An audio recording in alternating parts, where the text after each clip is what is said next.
There's just so much. You're listening to a Mamamia podcast. Mamamia acknowledges the traditional owners of land and waters that this podcast is recorded on. Hello, it's Jessie here. As you know, we here at Cancelled are the patron saints of lazy girls. We like not doing anything. And after a year of hard work, we've decided that we're going to take a little break and not record anything for a little while. But we didn't want to leave you high and dry with no Cancelled in your life because we also care about you, our fellow lazy girls. So for the next few weeks, we're going to drop some of our all-time favourite episodes back into your feed. Now, there's some from ages ago that you've probably missed that are still completely relevant because these people are still very cancelled. We thought you would enjoy. We hope they can be a little soundtrack to your own lazy girl summer. Enjoy it. You deserve it. We will be back working not too hard, but slightly more in the new year.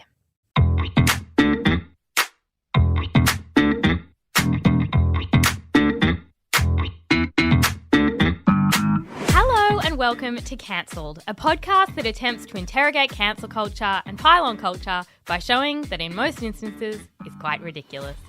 Instead of yelling at people to educate yourself or do better and being angry at people for an indefinite period of time, we assign charges and sentences so that we can all move on with our lives.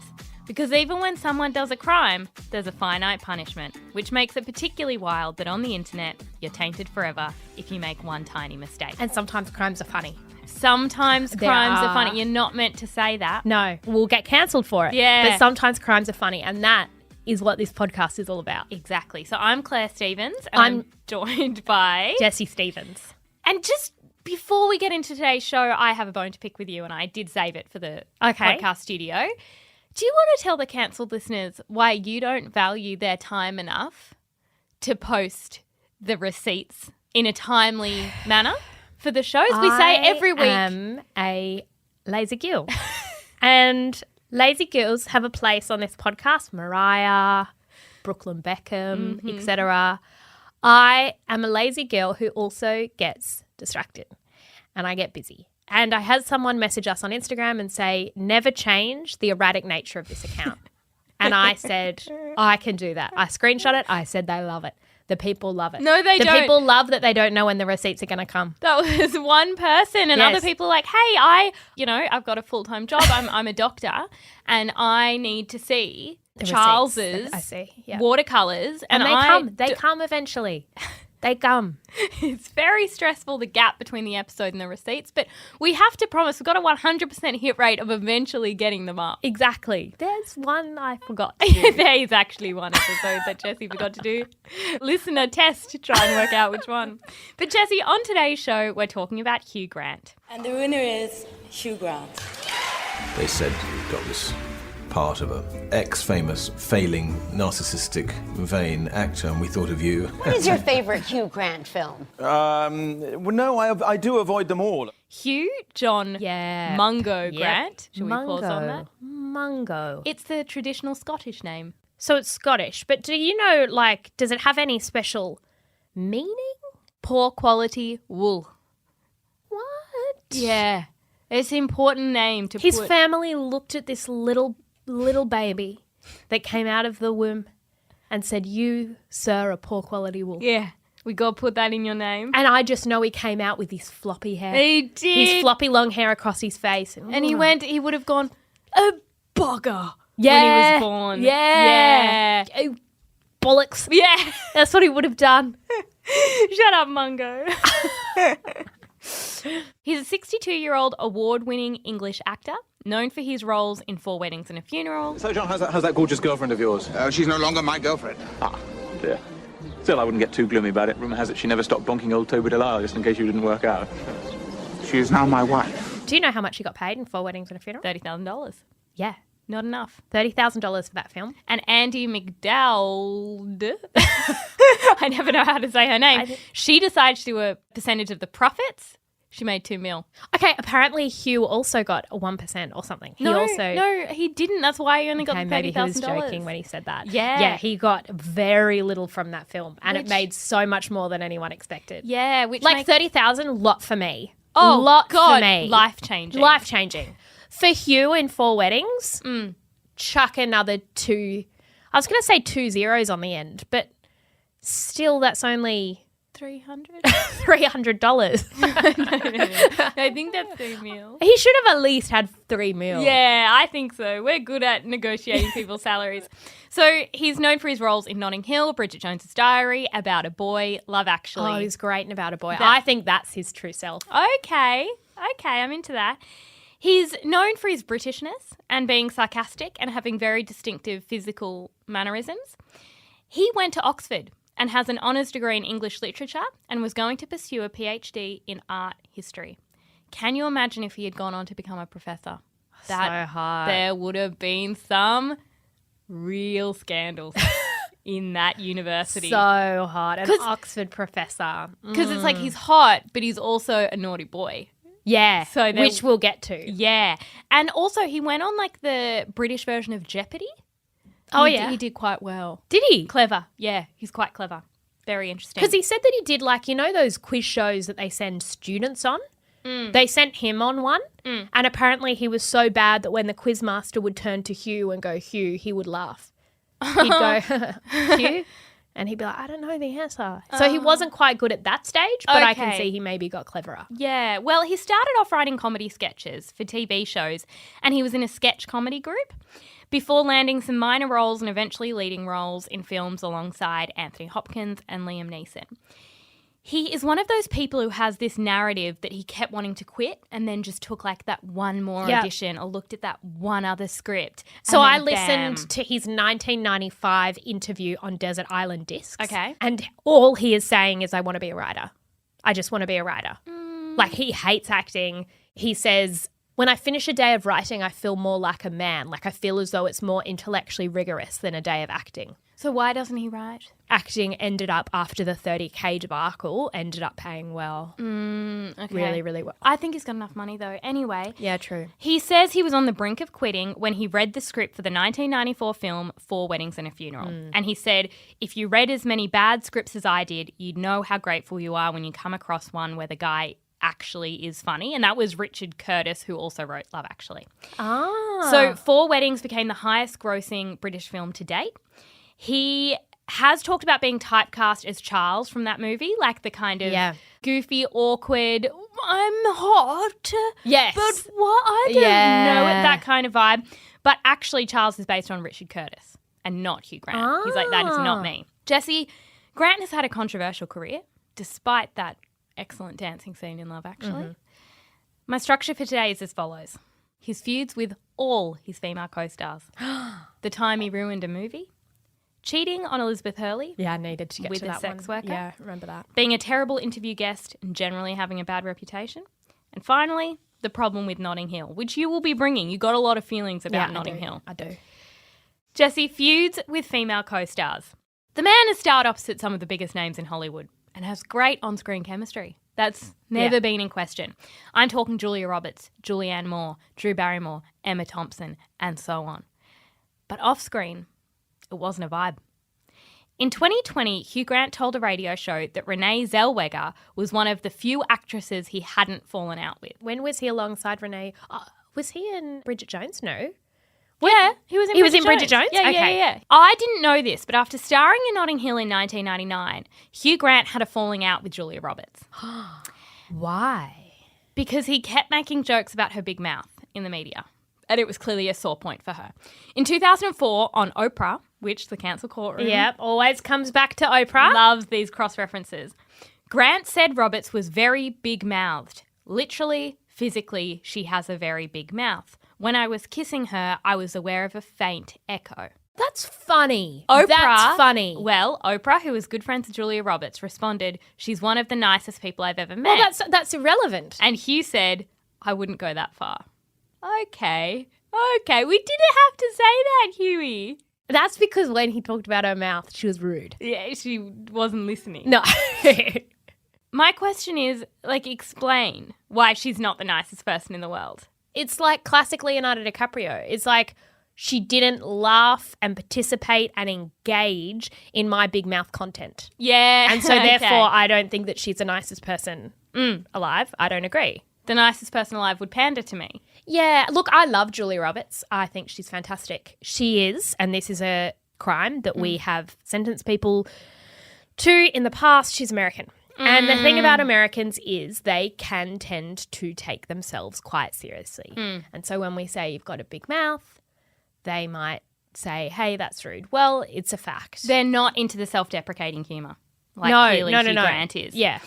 11 years later, during an episode of Watch What Happens Live, a fan asked Grant if he was still friends with Roberts. He said, I've probably made too many jokes about the size of her mouth. Yeah. She might hate me by now. That's self-awareness. To that I say, stop it. Stop it. She doesn't like you joking about the size of her mouth. Maybe we just don't say anything. That's a good point.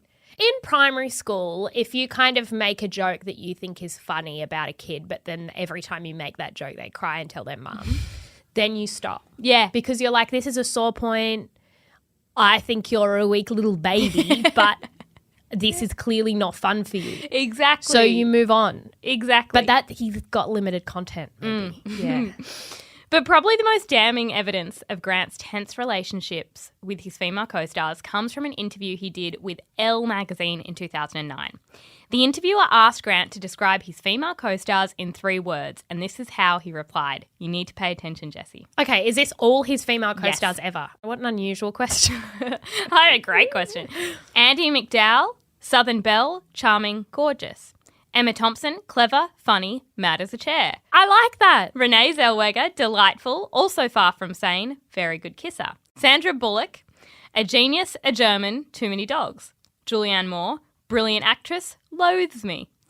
Rachel Weisz, clever, beautiful, despises me. Drew Barrymore, made her cry, stunning film star face, hates me. On the Graham Norton show in 2016, he was asked to clarify his comments. Do you remember some of the things you said about them? I think it was regrettable. Rachel Weisz, I think we got on fine, but I don't know why I said that. He said he thinks he was going for a comedy triple, like it was funny. Oh, like he said 3 in a row. yeah. But on Drew Barrymore, he said... Drew Barrymore. She made the mistake of giving me notes. On set. And he was sitting... had this happen in the courtroom before. He was sitting next to Meryl Streep on the panel of Graham Norton, and he looked to her and he said... How would you take that? When you're acting with someone and I took them very well, didn't I? What were they together? Florence Foster Jenkins? And you just know that Hugh gave Meryl notes. Oh, Don't you reckon? Goodness. She was like, I took them very well, didn't I? And then everybody laughed and Graham Norton's face was like, ooh. And then she was like, oh, I'm joking. Oh, no, too quick. There's tension. Who gave someone notes? Was that Tom Cruise? Who someone gave him notes during a film and he lost it? Yeah. There was someone, men don't like it. Yeah, they're not here for they'll give notes, but they shan't be given They notes. shan't be receiving them. No, so Hugh Grant didn't like that Drew Barrymore gave him notes, even though I think she'd give great notes. Jessie, one of Grant's early roles was opposite Emma Thompson in the 1995 adaptation of Sense and Sensibility. Remember it? Seen it? I didn't know this, but Emma Thompson wrote the screenplay. And it's still known as one of the best Jane Austen adaptations of all time. There is a scene where Hugh Grant's character of Edward is giving a monologue telling Thompson's character Eleanor that he's not married. And in the screenplay, she decided to sob throughout that scene. Yeah. Because it was funny and also emotional. Eleanor, I met Lucy when I was very young. Had I had an active profession, I should never have felt such an idle, foolish inclination. Grant was upset that Thompson's tears took away from his big monologue. And speaking about it, Emma Thompson said, Hugh Grant was so cross. He said, you're going to cry all the way through my speech? I said, Hugh, I've got to. That's the gag. It's funny. And he says, yeah, but I'm speaking. I said, I know. Sir, this is Emma Thompson's world and you're just living in it. This is her film. This is her film. And also, Emma Thompson can do no wrong.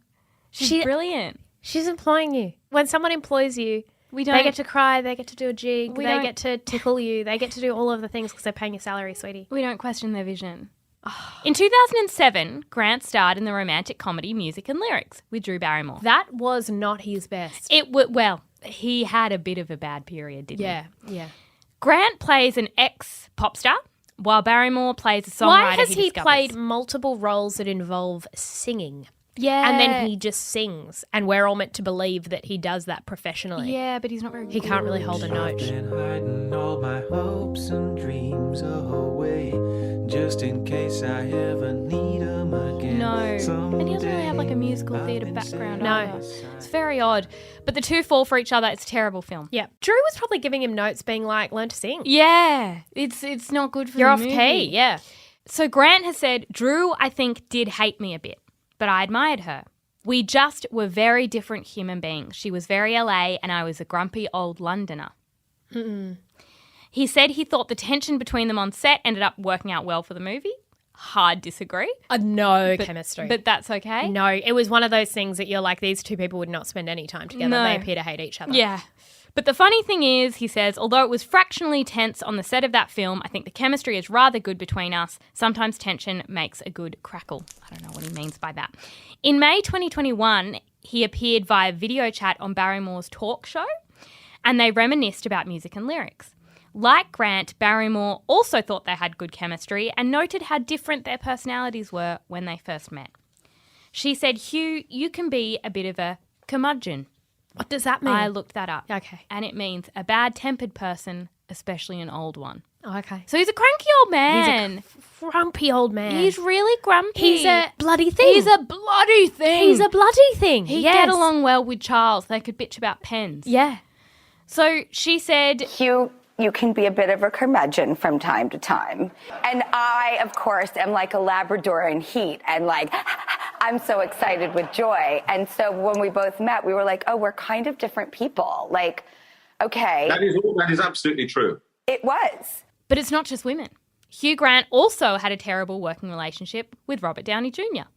Oh, he's meant to be a nice guy. Yeah. Grant has said he hated me. We did a thing called restoration and he took one look at me and wanted to kill me. I don't know why. I was so hurt. Jesse, I have an issue with people who are like, everyone hates me. It's a very passive thing to Yeah. say. There's a reason why people are It's hating like, you. well, what did you do? Were you cranky? When he said he hated you, why did he say that was? Yeah. What reason did he give? When he was abusing you, screaming at you, did he provide any examples? Because we're going to need to know that for our own notes. So when I was listening to Desert Island Discs, the interviewer was like, you know, a lot of people say you just play yourself. And you're this kind of Oxford-educated, ordinary British guy, clumsy, blah, blah, blah. We all know the shtick.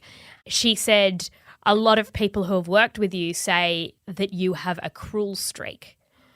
And he said, I wouldn't call it a cruel streak, but I have a darkness. And she was like, so what is it? And he said, I'm incredibly irritable. I'm a very irritable person. Wow. And like, I won't suffer fools, I think he was saying. Like when people are behaving dim. Robert Downey Jr. has since said he didn't have a particular reason as to why he had a one-sided feud with Grant. He just had the impression that he was arrogant. Yeah. And he said, I kind of think he's a jerk. Don't know, I just think he is. I think that what this comes down to actually is that Americans and British people are speaking different languages and there's a miscommunication there. They would not get Hugh Grant. Take yourself seriously. Yeah. Stand up f***ing straight. Learn your lines. Stop falling over your own feet. Like that would annoy them. It would. And it's like, why are you doing so well when it appears you're not trying as hard? Exactly. And if Hugh Grant was like, oh, I'm not that good at this, ha, ha, ha, they'd be like, well, then why are you here? Yes. Why don't you leave then? And it's like, oh, it's a joke. It's a joke. So Robert Downey Jr. has said, my personal experience with him is I think he's kind of self-important, kind of like boring, flash in the pan, asshole Brit. Interesting. Yeah. Rom-com writer Richard Curtis, who wrote 4 Weddings and Love Actually, also hated Grant. Why did he cast him again? He didn't want to. Oh.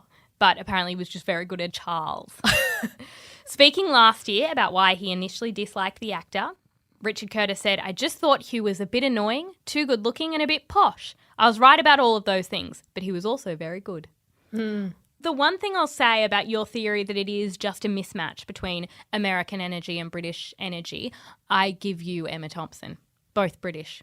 Still and hated Richard Curtis. each other. Yeah. Okay, so it does seem relatively universal. Jesse, the time he ruined a movie. Do you remember the 1995 film 9 Months? I live with the most beautiful, intelligent, sexy, lovely woman in the whole world. I'd say my life was dangerously close to perfection, actually. An unexpected surprise. I'm pregnant. Right. Right. Oh, yes. Loved it. Julianne Moore. She's pregnant. It's about a pregnancy. And I remember thinking, hang on, haven't we learned that women are pregnant for more like 10 months? Yeah. Oh, people get mad about that. Yes. There's another film called 9.5 Months, and people appreciate that a lot. Okay, yeah. But interestingly, a defining memory of our childhood is that Mum hated this movie. She got really upset. She really didn't like it because we would have Friday night movie nights, which involved kettle chips, honey baked ham, and Coke. Yes. And we would all sit in the lounge room and watch a film. And one Friday night, it was 9 months. I don't know who chose it, but it wasn't great. It wasn't great. And Mum, I remember her, being quite upset by how bad it was, almost stunned and angered. Yeah. And so I messaged her and I said, I need comment for the podcast. And she said, I can't even remember the plot, but if it wasn't Love Actually, Hugh Grant was terrible in it. So basically she's saying Hugh Grant is terrible in anything that isn't Love Actually. That is patently untrue. Well, that is such a shameful if it came from thing Anne to say. Stevens, it's true. Okay, so how did he ruin that movie though? So a reminder that Julianne Moore loathes him. Yeah. Just FYI. The movie was terrible. Grant was reportedly paid significantly more for this role than he was used to receiving at the time. Yep. And so he tried to up his game and he ended up just doing a really overdone performance. It's like he thought he had to act harder because he was being paid more. Yeah. He has been eternally apologetic to all involved ever since. Jesse, here are some reviews of 9 months. 9 months proves that Hugh Grant is a terrible actor that has no screen presence. A potentially funny movie ruined by bad jokes and an acting performance from Hugh Grant that can be outdone by children in a local school nativity play. This is a really important review. I watched like half of this. Another one said, every actor in this is in a different movie. None of them good. That's such an astute observation of a bad film.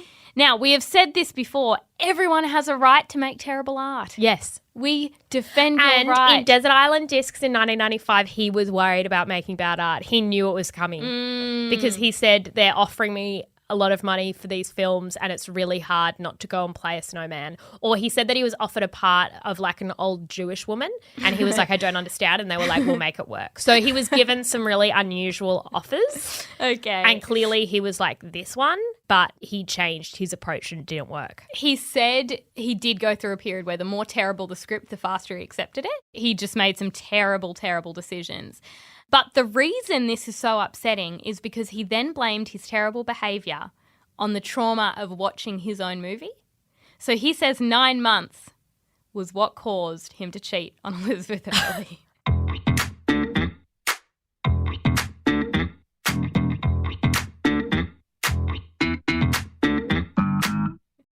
Jesse, when Hugh Grant was caught in public... He does realise 9 months was his fault.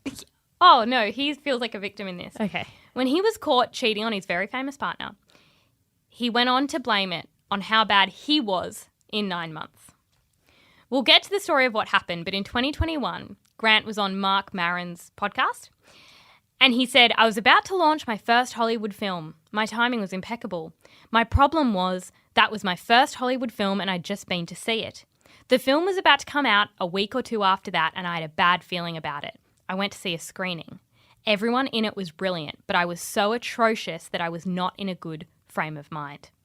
He then went out for a Ken Russell kind of lunch and found himself getting arrested for reportedly paying a sex worker $60 to perform oral sex on him in a car in LA. So basically he's saying, you were terrible in a movie. And it upset you so much. And that's why you cheated on your girlfriend. Profoundly underpaid a sex worker.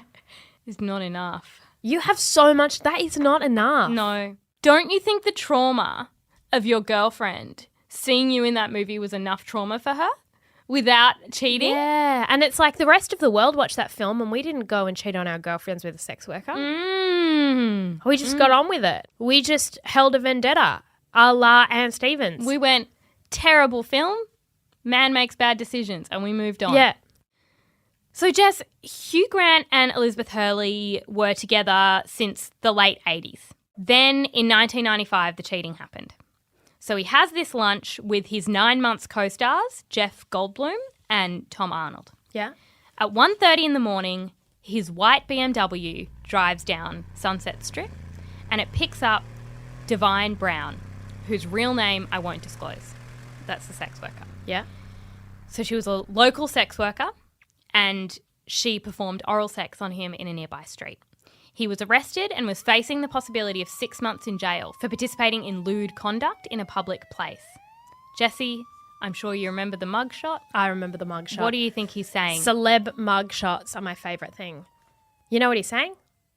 Whoopsie daisy. Whoopsie daisy. He's saying it like he did in Notting Hill. That's exactly what he's saying. He's not saying sorry. He's saying an accident occurred and I don't know who to blame. Yes. But I think it's a man in 9 months. Yeah. He looks guilty. Yeah. He quickly released a statement. He said, "Last night I did something completely insane. I've hurt people I love and embarrassed people I work with. For both things, I'm more sorry than I can ever possibly say." News of the World got to Divine Brown and paid her a reported $100,000 for her story. She gave a full account of what happened and said Grant had told her, "I always wanted to sleep with a black woman. That's my fantasy."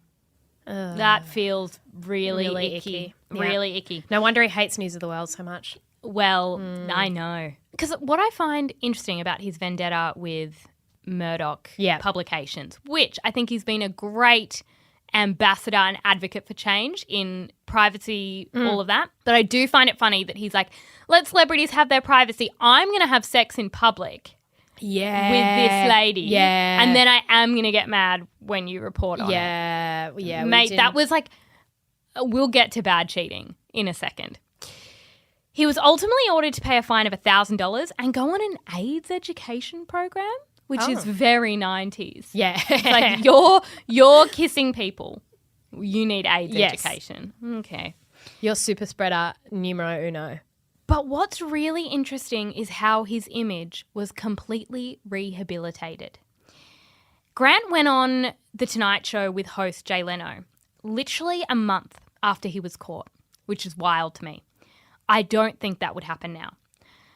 But basically, he stuttered and fidgeted and asked for forgiveness, saying, "I've done an abominable thing," and Liz Hurley's been amazing about it. And contrary to what I read in the paper today, she's been very supportive and we're trying to work it out.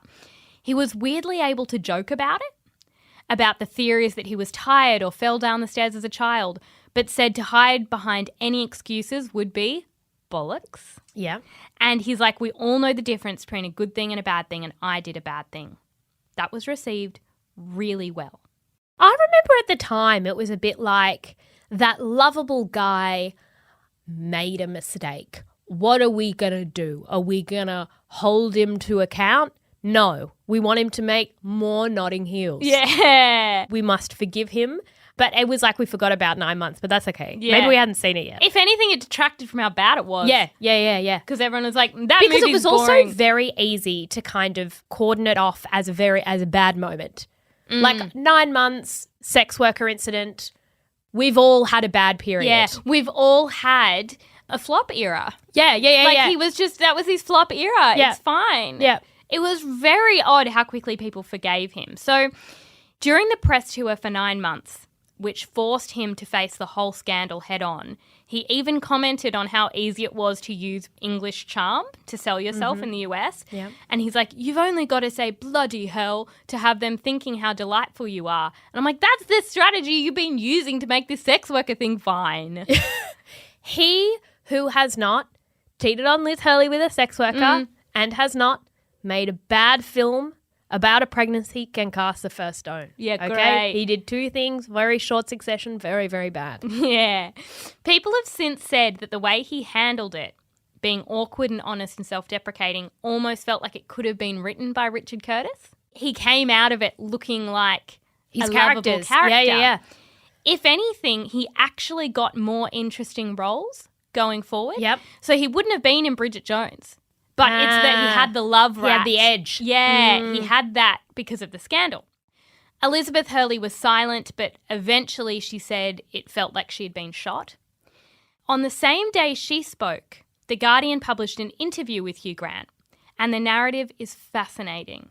In that interview, the writer says, celebrity for Grant is a double-edged sword, and he has not yet learnt how best to deal with it, or with the talent that could just be crushed by it. It was all about how he was this young British actor taken up by the Americans. Oh, my God. And how it's easy to be, like, manipulated by Hollywood. It was very good image rehabilitation. But can you imagine Will Smith promoting a movie 2 months after his Oscars slap? Like, this was so quick. So what was his movie that he was doing then? He was promoting a bunch of movies straight afterwards. Jesse, Divine Brown got a 180-day prison sentence. Why? The sex worker. She had violated her probation for previous charges, but still. In a cancel courtroom, she's a hero. Gave the tea. She did give the tea. But before she had to serve her sentence, she got to tour the UK because she got paid a whole lot of money. She's like, this is actually amazing. She goes to the UK and she was interviewed and she said she hoped to run into Hugh Grant there. Oh, I love this woman. I love her. So, Jessie, I just need to pause on the bad cheating. Yeah. Because we have talked about bad cheating on the podcast before, namely Kristen Stewart. He cheated in a car on Sunset Strip in LA. That's got to be one of the most famous strips in the entire world. And he was very famous and he has a very distinctive look with like his floppy hair, his eyes, etc., his accent. He was in a huge movie at the time. Yeah, I feel as though it would have been very easy to cheat privately. I feel as though if he was caught in this moment with a sex worker, then maybe he had been seeing lots of sex workers at other times. Yes, I think maybe he was doing some cheating privately. Yeah. And this was just the one public time. The public cheating is a crime. Being a terrible interview guest and generally having a bad reputation. In 2012, Jon Stewart, the host of The Daily Show, said in an interview that in his 9 years of doing the show, Hugh Grant was his least favourite guest. He hates interviews. He has said, I would like to never have to do an interview again. Well, that's incredibly arrogant. And if you're an actor, you have to. But he doesn't want to be an actor. He wants to be a writer. Be an actor. I mean, be a writer. No, he's stuck being an actor. I have love some empathy when TV hosts spill it's on one their of my least favourite guests. genres. Yes. Favourite kind of article. Yeah. Graham Norton says this is his least favourite interview. Yeah. Boom, I'll be watching it. That's great content. So this was at a live event where Stewart was being interviewed by Stephen Colbert, and I'm assuming he didn't think it would get reported in the media. That's why he was really honest. Yeah. But one magazine summarised what he said. Yep. And he said Grant spent his time at the studio complaining that he had other places to be. He's giving everyone shit the whole time and he's a big pain in the ass. He also complained to the staff about the clip that was selected of the movie he was promoting. Did you hear about the Morgans? A clip that was obviously supplied by the film's publicist. Yeah, always is. And Stewart recalls Grant angrily asking, what is that clip? It's a terrible clip. And then Jon Stewart was like, well, then make a better fucking movie. Okay, great point. Great point. And he never had Hugh Grant back after that. Hugh Grant did tweet a response a couple of days later. Yep. He said, turns out my inner crab got the better of me with TV producer in 2009. Unforgivable. Jay Stewart correct to give me kicking. He just owns it. He does own it. He doesn't try to argue. And this is my theory about Hugh Grant, which is that I feel that he's a man who never pretended to be more than he is. Not from the beginning. He got famous and he was like, guys, I'm mean. I'm not who you think I am. I'm British, and because of the weather, I'm pale and tired. And miserable. I'm miserable. I'm grumpy. I'm irritable. I will let you down. That's what he was saying in 1995. Yeah. Multiple times. I am preparing you for me to let you down. I weirdly like that he's transparent about being irritable. I'm irritable. Yeah. I'm an irritable person. Yeah. Yesterday I was just pissed. He is very rude to those around him. Yeah, see, I'm irritable in an internalized way. I think you can't be irritable and rude when you're on a film set. No. And everybody's working to make you look great in the movie.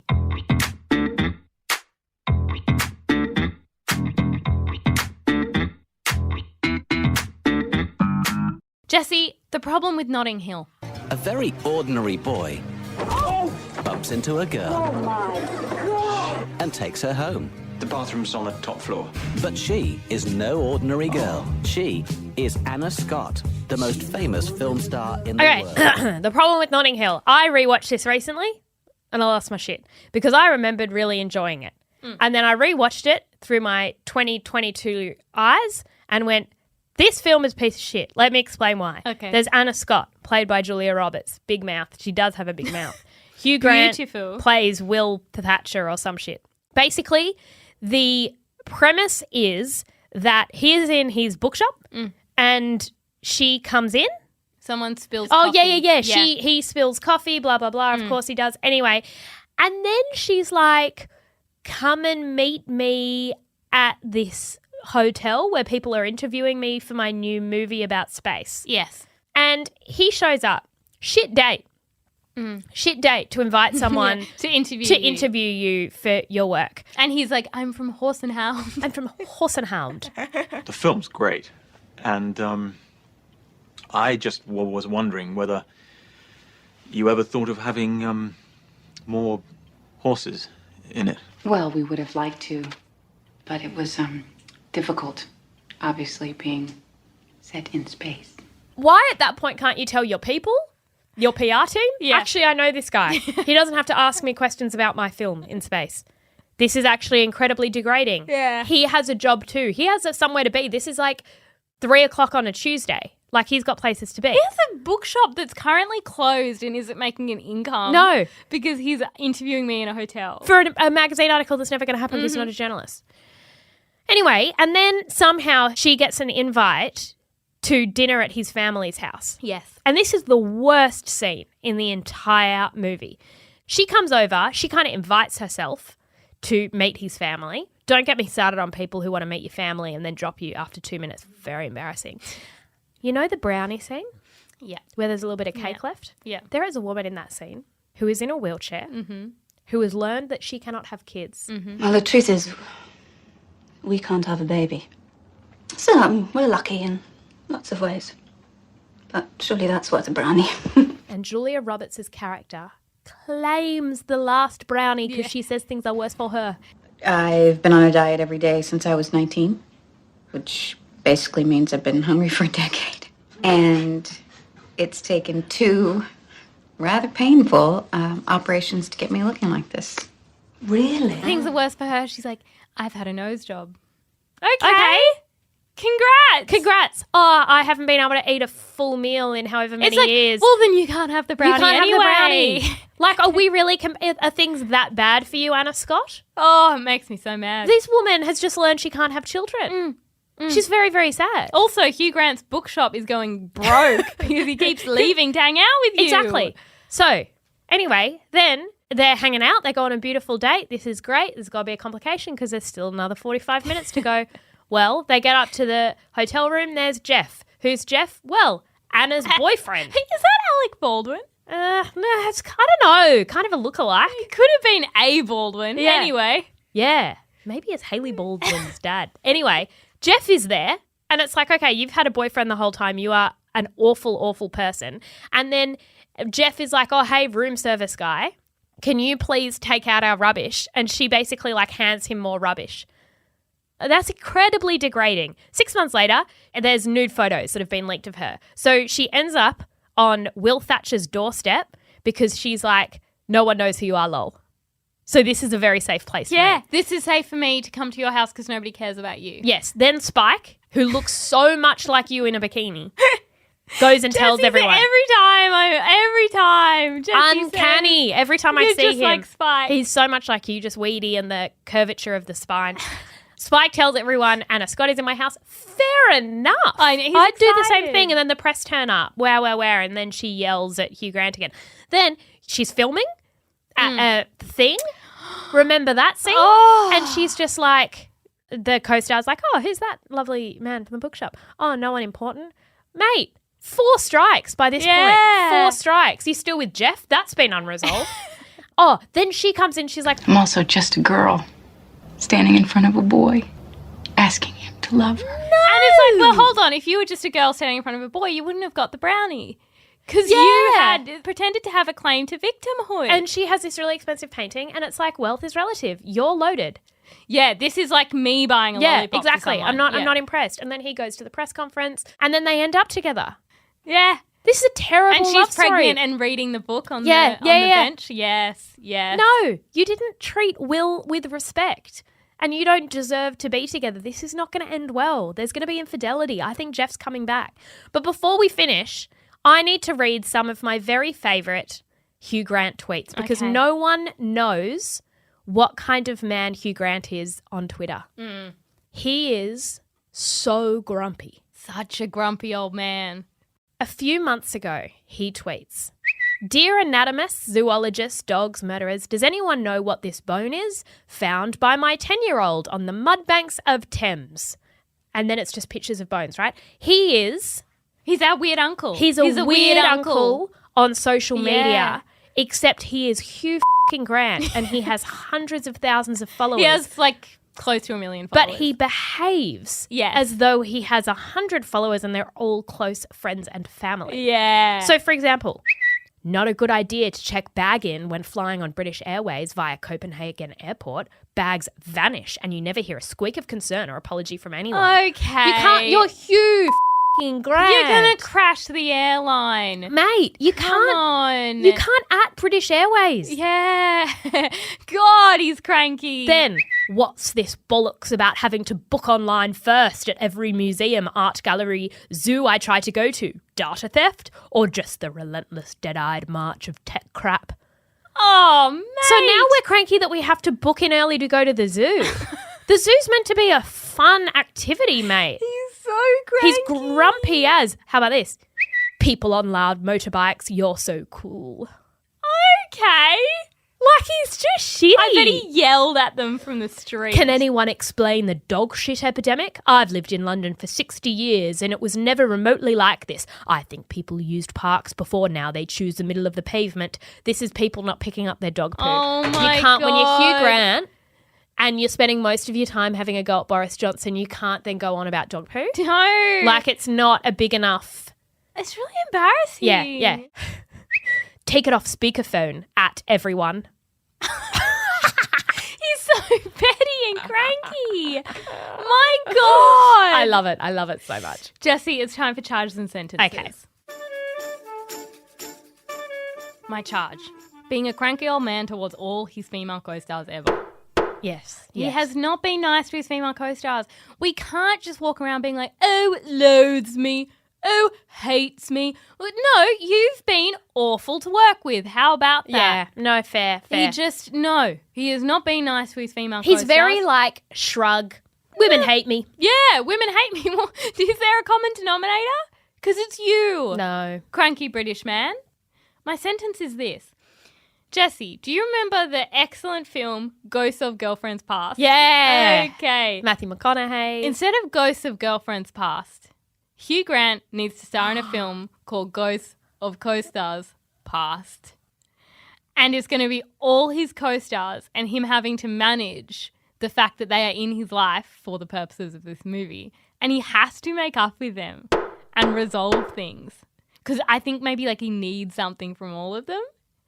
So is there confrontation? Yes. Like, okay. So much confrontation. Okay. So it's like he needs Julia Roberts because she is living in the apartment next to him. Yeah. He has to resolve the Yeah. fact that he cannot stop talking about her big mouth. Yes. And Emma Thompson is his doctor. And he needs a diagnosis. And so he needs to make up with her. Yes. So I do think that these ghosts of his co-stars come back. Yeah. And he probably does end up marrying one. Who do you think he'd end up marrying? I think a spanner in the works if he marries Julianne Moore. Yeah, me too. His biggest enemy. Yeah. My charge is that he is irritable, grumpy, and bloody thing. Yeah. He's very, very bloody thing. Bloody thing. And he's been bloody thing ever since his youth, which is surprising because often it is something that gets worse in our kind of older age, but he's always been grumpy. Wonder if going to those fancy schools in I know, Britain makes do you a make bit- it, like there's a course. It's like, yes, you're going to do philosophy and history and here's bloody thing. Yeah. And Here are it's things like, to be irritated hey, about. And it's like when the pen doesn't work. Bloody thing. The government. Bloody thing. Yeah. My sentence is that a pet hate of mine that I think is one of the worst characteristics of a human being is to talk constantly about what you could have been without trying to do or be that thing. Okay, yes, because it's incredibly easy to be like, I could have been a professional soccer player. Significantly harder to be a professional soccer player. It's a cop-out. And that's what he has done with writing. I've never seen his writing. I'm a downtrodden wannabe writer. Hey, Hugh, what was the last thing you wrote? I don't even think he writes book. Like, write your autobiography or something. And, well, you know what he writes? He writes tweets. Yes. And they're not particularly good. No, they're and not. It's like, poor me, I have limitless financial resources and freedom. I have all the time in the world. And I've just got to do another film where, I'm going to upset a woman. I think he should write a film about irritability. Okay. Where it's him walking through the world and all the things that irritate him. Right? So it's the dog poo. He hates Boris Johnson. He hates Nigel Farage. Politicians. Just him being shitty about everything in the world. No one will watch it. But I need to watch him write and produce a film and it fail. That's what I need, rather than him thinking he is William Shakespeare, who just never got the opportunity. Thank you so much for joining us for this episode of Cancelled. For all the evidence we've mentioned, we'll probably upload it in, say, a week, maybe 6 days. Head over to the twins_thoughts on Instagram. There's a lot of suspense about when the stories will come up. You never know. You never know. So that's why it's fun. And if you love what we do here at Cancelled, please leave us a review. The executive producer of Cancelled is Talissa Bazaz, with audio editing by Leah Porges, and we'll be back next week. Bye. Bye. Mamamia's purpose is to make the world a better place for women and girls. We do that by creating podcasts, stories, videos, and events that share unique women's voices you won't hear anywhere else. Subscribe here to help Mamamia to continue living out our purpose.